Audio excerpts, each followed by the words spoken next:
Whereas before, it's much more of a we're trying to challenge the player with these nifty puzzles, and challenging challenging their character at the same time. So the you versus me, and it's I think it's funny because that is when you give GM advice or you hear DM advice, one of the most things that always pops up is don't make it about you versus them. And I'm thinking, I remember a day when it wasn't you versus them. Early on. It's interesting. I personally think your history's backwards, but I could be. It mainly because Moldvay comes after Advanced Dungeons and Dragons. What people call basic does not come before Advanced, right? And and they're not even the same fucking game. So anyway, but the point is that you've got, if what I would go back to is the tournament culture of the and that would be like 1976, right? Is when the first modules start appearing out of that, and that was just brutal. I mean, brutal competition, right? The utter ruthlessness toward they are trying to kill you because they're trying to kill everybody at all the tables, and our table's going to come out the best, damn it, right? Correct, and right. So I think it kind of comes from there, but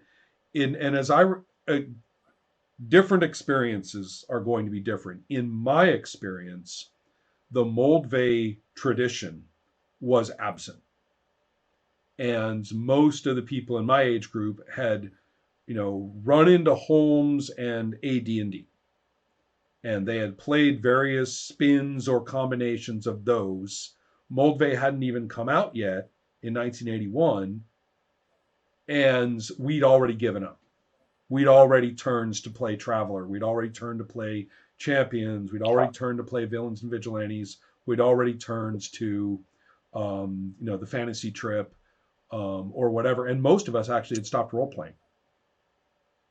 So, and a big part of that was saying, okay, this D&D stuff, it's not fantasy. It's just a whole bunch of people, killing and surviving and not surviving.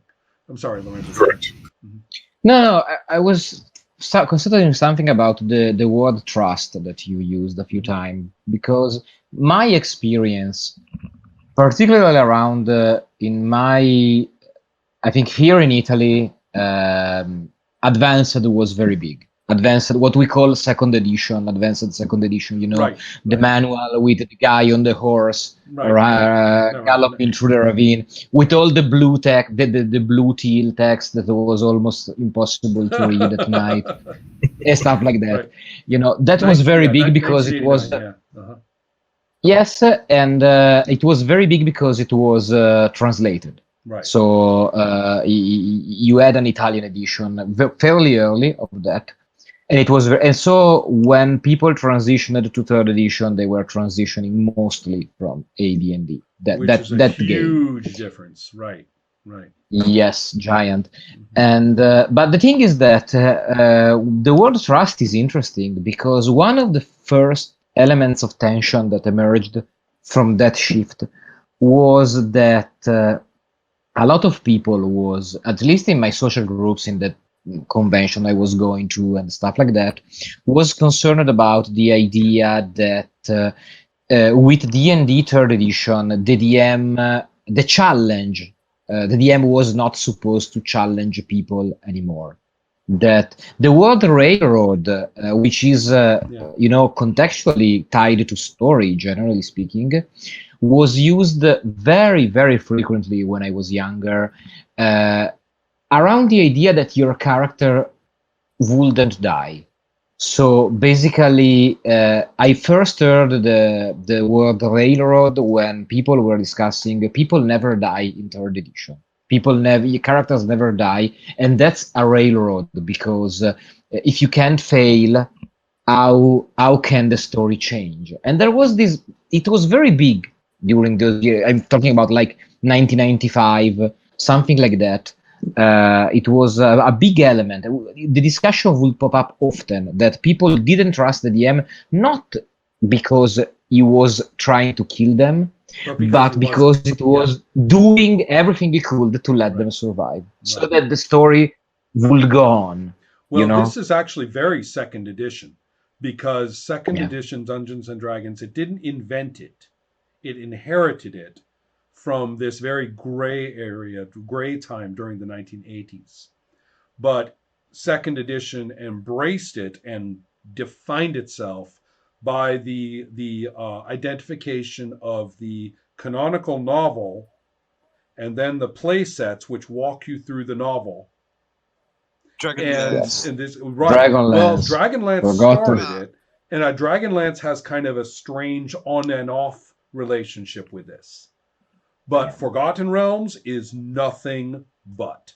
I mean, Forgotten Realms is like the quintessential, organized, directed, the ideal that I think was probably personified by Robert Jordan. You would run your epic campaign, and then you would turn it into prose, and you would become a beloved fantasy author. And to people of my age group, that was the most amazing thing that could ever happen to anybody. That was that's the quintessential life goal. To run and direct that epic campaign. You direct it and you get them into the awesome, and they experience your awesome. And they characterize their characters, and you write it. You transcribe it. And that is your 10, 12, 15, 20 book series published by Ace or whoever. Right? That's godhood. That's godhood as far as my age group was concerned. Greg, you meet somebody at the table. Oh, sorry. Yeah, just two things because of what just been said. Okay, I discovered D&D when I was 9. I think it was 89.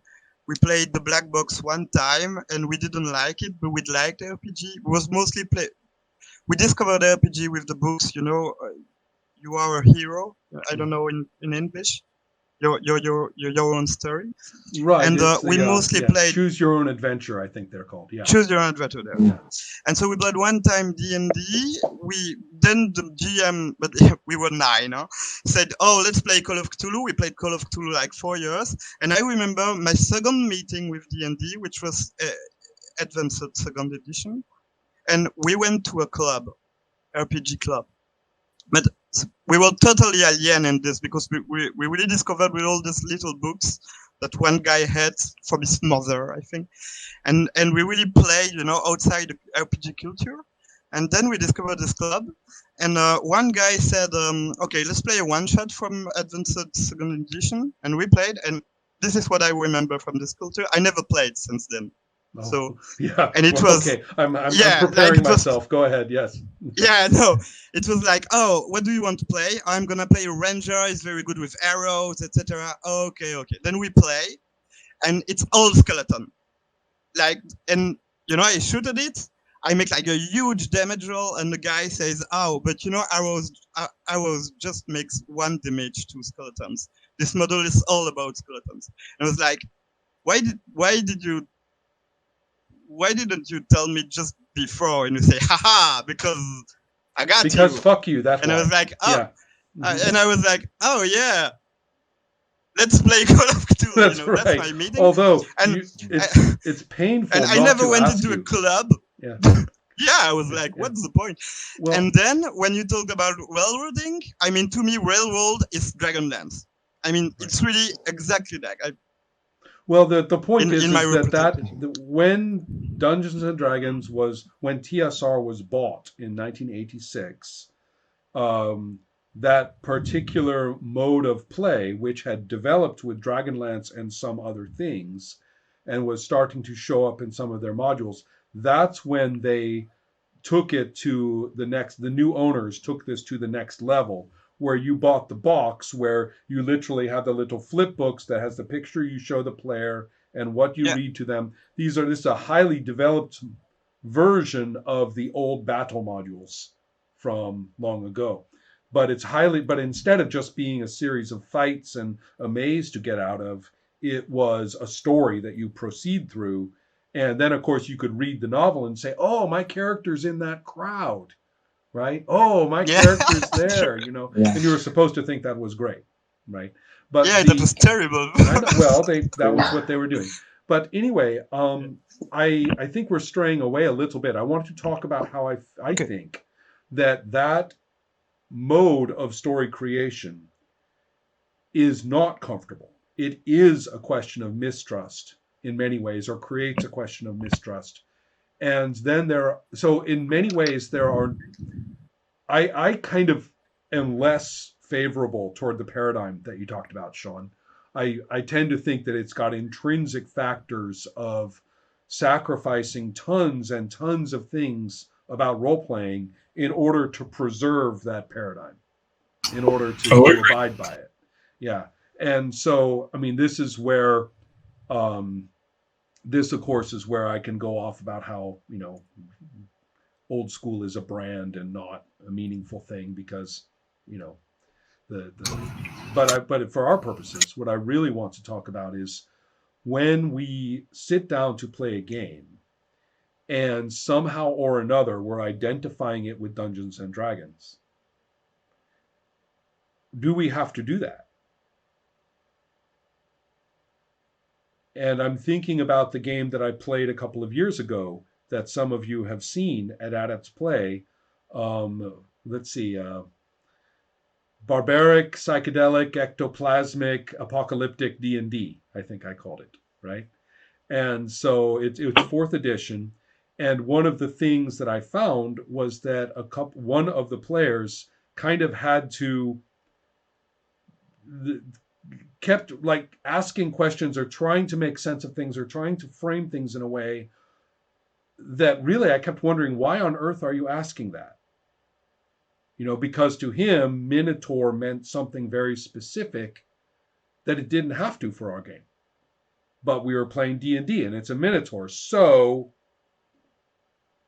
how are we going to make that work? And I was thinking to myself, why bother? You're a big monstrous bull dude, have fun.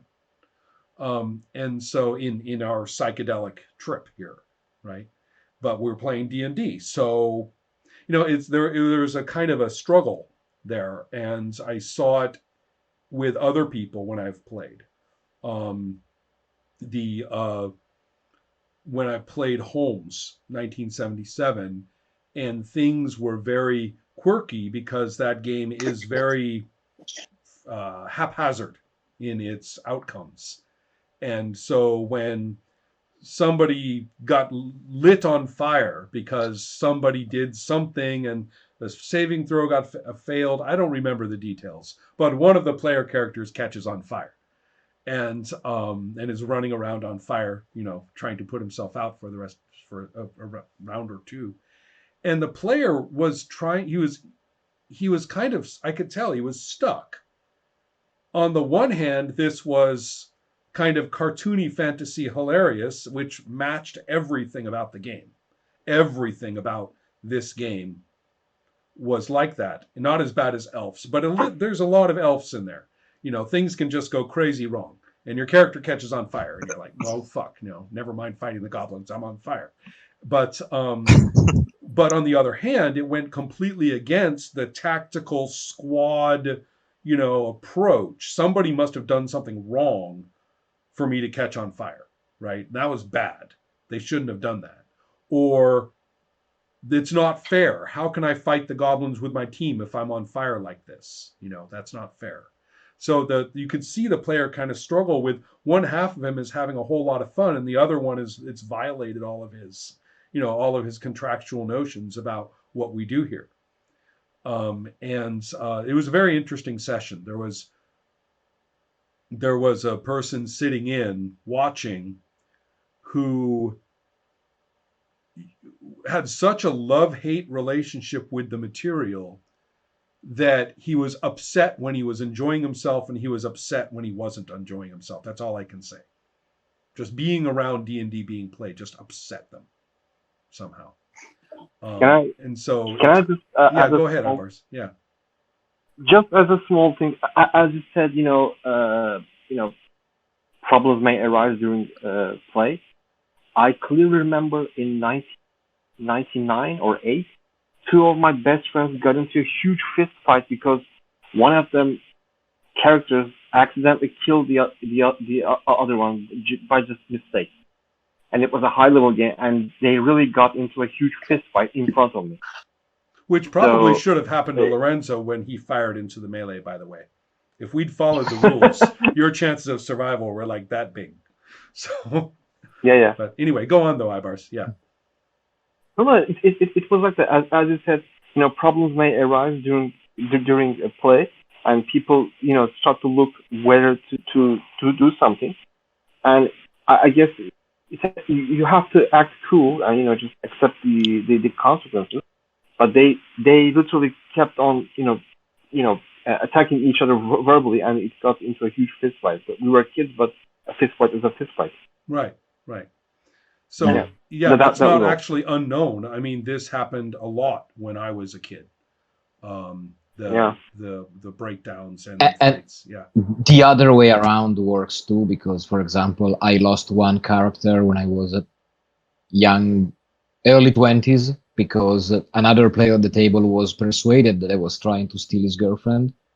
So at some point, his character kills mine in sleep. Yeah. And that happens.